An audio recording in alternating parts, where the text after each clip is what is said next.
Hello and welcome to the Guidance for Teachers, delivering Lesson 2 of Welcome to Your Vote. Hi, I'm Kelly Alchin and I'm an Assistant Principal for Personal Development at a secondary school in Leeds. I'm also a Citizenship Specialist and currently both plan, teach and lead the GCSE Citizenship Studies course at my school.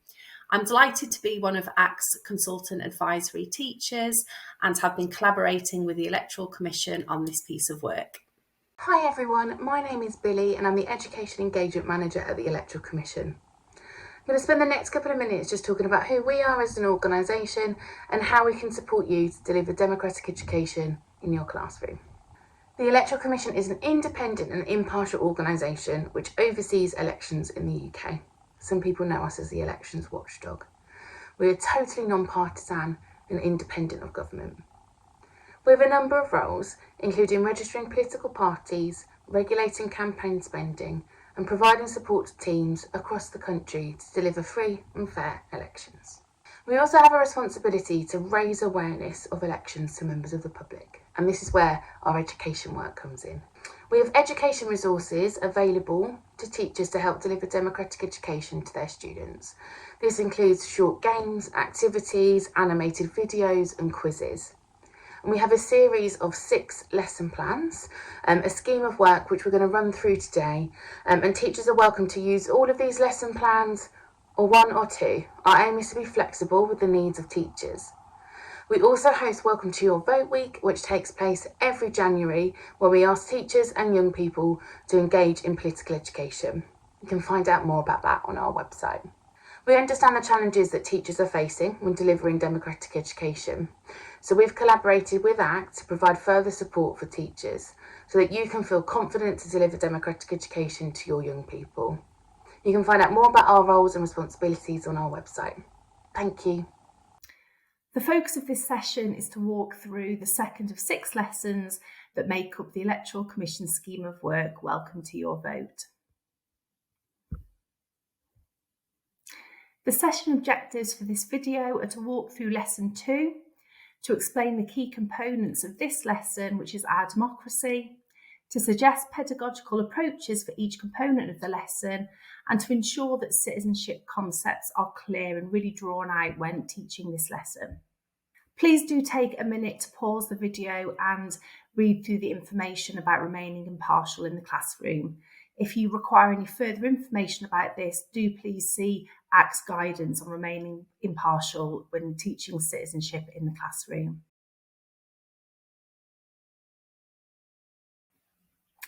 So this lesson really encourages students to think about actually what happens to their vote and how the system all works.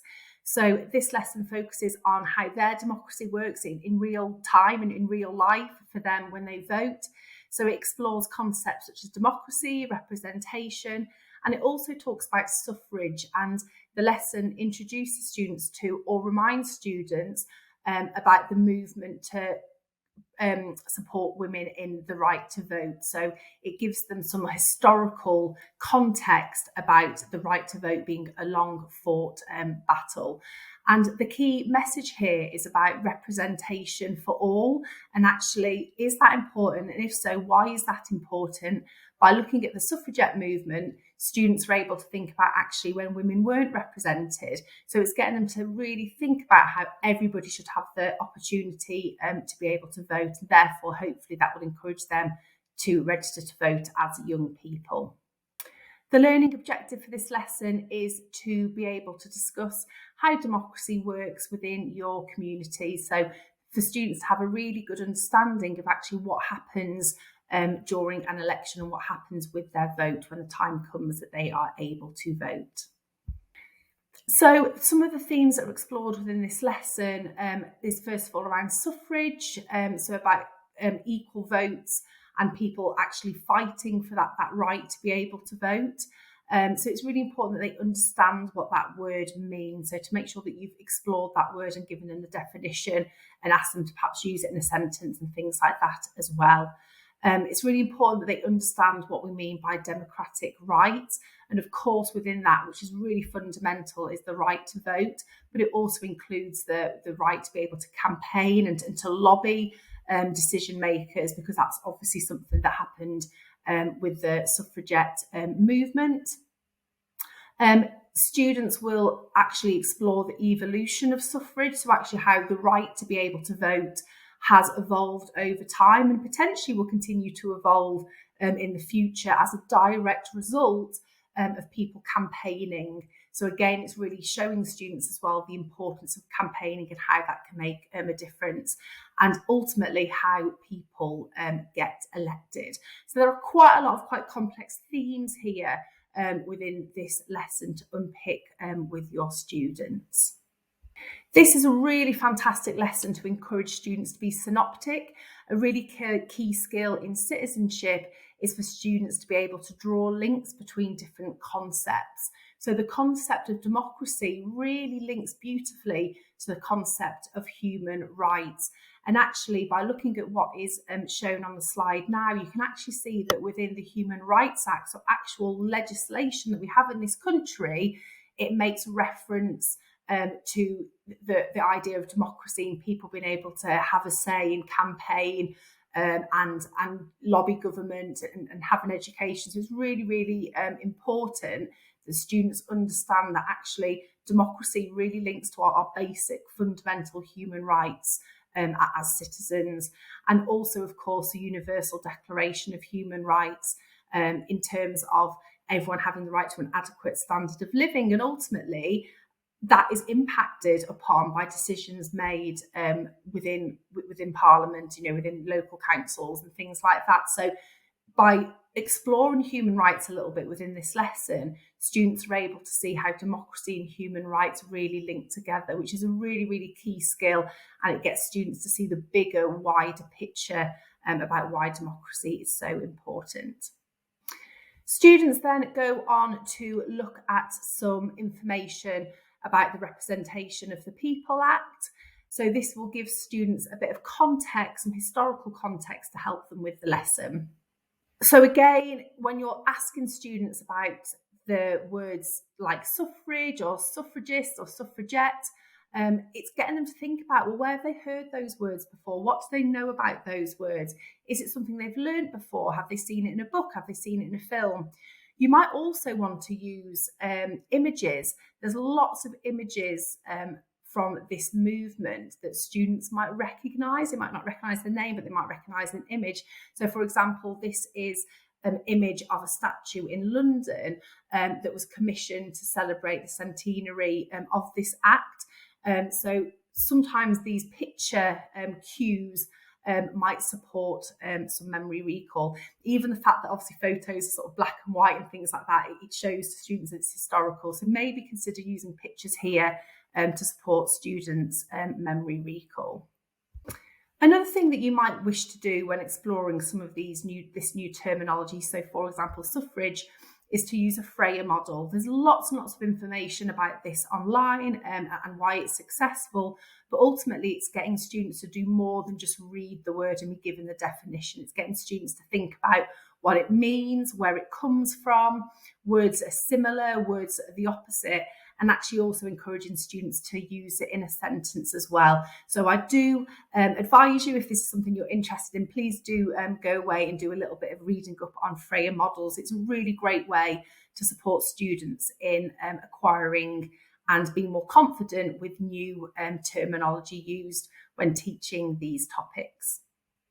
So again, at this point in the lesson, you're asking students about if there were any words or phrases that they didn't know, making sure that students are clear about what the suffragists and suffragettes were actually fighting for, that idea that they wanted the same representation, to have those voting rights, and also thinking about the emotions that you feel as a reader, and also thinking about what Bertha was trying to evoke when she wrote the letter, which students will be exploring. So students might want a little bit of information about Bertha. So she was a British peace activist and she was actually a suffragette, and she became quite famous with this letter to the editor of the Daily Telegraph in February 1913. Throughout her lifetime, she was arrested 5 times, she was imprisoned twice. So, quite an influential person within the suffragette movement. So this, again, is a bit of a skill that some students might be able to do really well and others will struggle with. And it's getting them to think about, well, actually, what was she trying to achieve with this relatively short but really impactful letter? So some students might do this really well, as I've already said, but I've given you some ideas of things that you might want to tease out with the students here. So thinking about, it's addressed to Sir, that's a very masculine term, Sir. Well, who is Sir? But by using that terminology, was she actually referring to all men, perhaps? Everyone seems to agree upon the necessity of putting a stop to suffragist outrages, but no one seems certain how to do so. There are 2 and only 2 ways in which this can be done. Both will be effectual. Kill every woman in the United Kingdom, give women the vote. Yours truly, Bertha Brewster. You can see the words I've highlighted in red are ones that you could pick out with your students. So that idea of everyone, everyone either wanting women to have equal rights or wanting the whole thing to stop.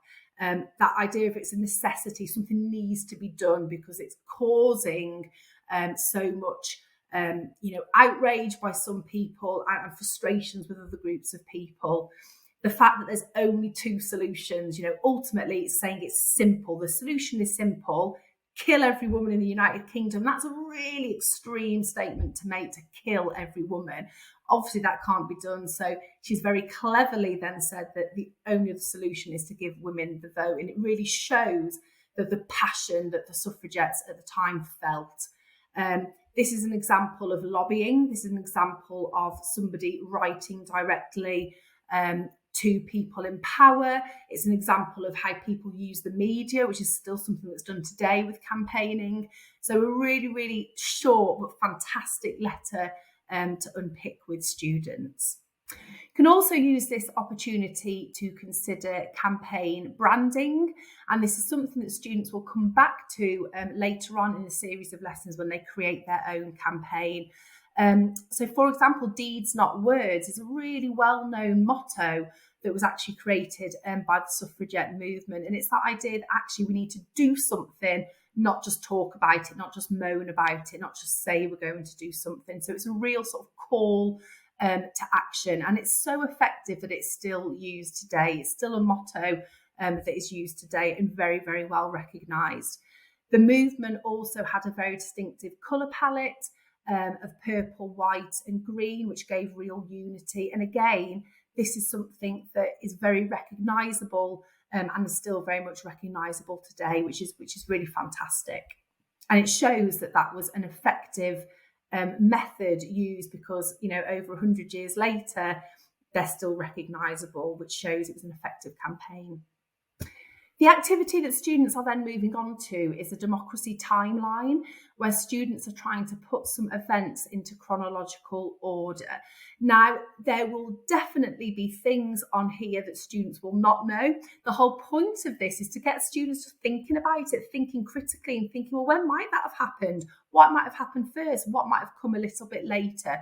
So don't worry too much about students not understanding or knowing absolutely everything that's on here. It's the discussions around it that are really, really important. There are, however, some key terms within the activity that might need explaining just so students can access the activity. Obviously, this will depend on the levels within your classroom. There could be less, there could be more. So British colonial rule, students might need that unpicking a little bit so they understand what that means.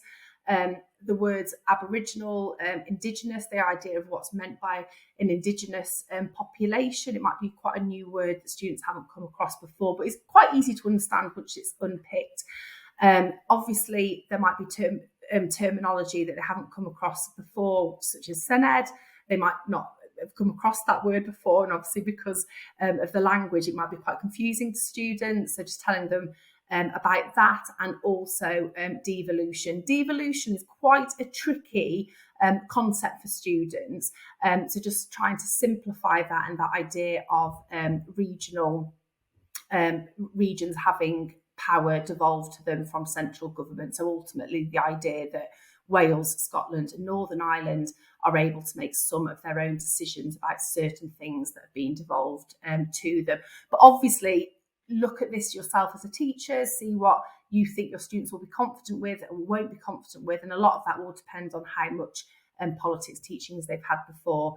To help them put things into chronological order, you might want to put some picture clues up. So, for example, images of some of the people that are referred to within the activity. Just by looking at the photo and the age of the photo, and if it's in colour or if it's in black and white, straight away will help students and give them some clues as to what order to put themselves in. Another way that you can make this quite interactive is by giving each student one of the different points in time to actually have in their hands, and actually getting students to talk to other people in the classroom and to try and put themselves in order. And then you as the teacher could say who was right, who was wrong, who needs to move. It's just a different way to do it in a way that's interactive. And please make sure you refer to the lesson plan, because that gives some ideas as well for some prompt and probing questions that you can use to support this part of the lesson. What students are then asked to do is to actually match the election to the date. Now, this is quite interesting because it's getting students to think, actually, how far back in time did some of these things happen? Again, picture clues could act as a prompt, and also actually getting students to sort of think about what else was happening during that time. So I would call these date markers. So students might struggle to put into context what a certain point in time looked like. So you might want to tell them the year that things like the big things happened. So, for example, when World War I happened, when certain monarchs came to the throne or died, for example, this might help them to comprehend time a little bit. Another way to simplify is by giving two possible answers for each one. So they just need to decide which one it is. Again, this will all depend on the needs of your class. So just think about that a little bit. But some of these picture prompts can help them to feel more successful, because it can be quite a tricky activity if not. As a teacher, you're then able to go through the answers, and I'm sure you'll get lots of cheering from students in your class that are competitive. So it gives the timeline answers for all of the questions that's been posed. Now, as a teacher, it's really nice here to pause and actually think about, well, what was the most surprising and why? How do you think so-and-so might have felt? How do you think so-and-so impacted upon democracy moving forward? So don't just move straight on from this activity, but allow a little bit of time for students to unpick this, because this ensures they understand that democracy is an evolution, it's a process. It didn't all just happen at once. Again, there's some new vocabulary here with this lesson that can be seen. And again, I would encourage you to unpick this a little bit, maybe getting students to try and write what they think the word means on a whiteboard and they show you all together, or getting students to try and match the keyword to the definition. Again, it's really, really important that students are doing something with that terminology, not just reading it, because that will encourage students to build confidence and use it again in the future. We then move on to looking at how politicians actually get elected. So you might want to give a picture clue. You might want to show students photos that have been taken around polling day or of polling stations and things like that, just to help to prompt their memory a little bit. So first of all, can they name any politicians? Do they know how they got their job? And what role do citizens have within that process? Just some probing questions to support students with this aspect. Students are then able to watch a really informative video, which again talks through the process in a really young person friendly way. When watching a video, I would always recommend that the first time they simply watch it and then you watch it again, and this time students can make notes. The videos are all nice and short, so you should have time to play it twice during your lesson. When they're making notes, actually give students some questions that you want them to try and find out. So how is the media used during a campaign? How do political parties advertise themselves? By giving them the question, it means they're really actively listening for the correct answer. And then obviously at the end, you can go through the answers together as a class and make sure they've got all of the answers written down to support them. Encourage students at this point to revisit what they did during lesson 1. Now that they've got a bit more of an understanding about how people get elected, actually get them to remind themselves, well, who was elected within my local area? who's my local MP, for example, because again, it puts that activity into even more context. Students are then going to move on to a quiz. I always think it's great to make this aspect of a lesson quite fun. So you might want to do it individually, you might want to do it as a team quiz where they come up with a team name. You might actually want to mix it up a little bit and give students the answer and then ask them to think about what the question is. Have a bit of a race to the end. So there's lots of different ways that you can make this aspect really, really fun. But again, bring it back to the serious reality that actually by having knowledge about politics and democracy, that supports young people in understanding their rights as citizens, including their democratic rights, and again will hopefully encourage them to register to vote so that they can have a say. The quiz is really simple to follow. Students are asked questions and they have got some multiple choice answers. What's really fantastic is that once students have taken this quiz, they can view the answers and it will tell students if they were correct, and if they've got a question wrong, it will give them the right answer. So it's a really, really fantastic way for students to learn. You can also retake the quiz to see if students have recalled this information. You might even want to retake this quiz again in future lessons to see if they're retaining that information over time. But a really, really fantastic way to check knowledge, and as a teacher to give you ideas about what you need to focus on next and what students haven't quite grasped. So in summary, it's important that you're aware of your role in maintaining political impartiality. It's important that students understand that the right to democracy, including suffrage, including the right to vote, has been and continues to be a long fought battle. Democracy didn't just happen overnight, it's something that's evolved over time. Draw attention to the campaigning methods that were used by the suffragettes and the suffragists, because when students then later on create their own campaigns, this will really, really help them. They need to understand that decision makers are voted for by citizens, okay, and therefore have to campaign to gain popularity. So even local and national decision makers, so people that want to become MPs or want to become local councillors, they actually have to campaign to us as well to sort of gain popularity, to encourage us to want to vote to them. And also that really, really important citizenship idea about concepts. So ensuring that students understand that actually democracy really closely links to the concept of human rights.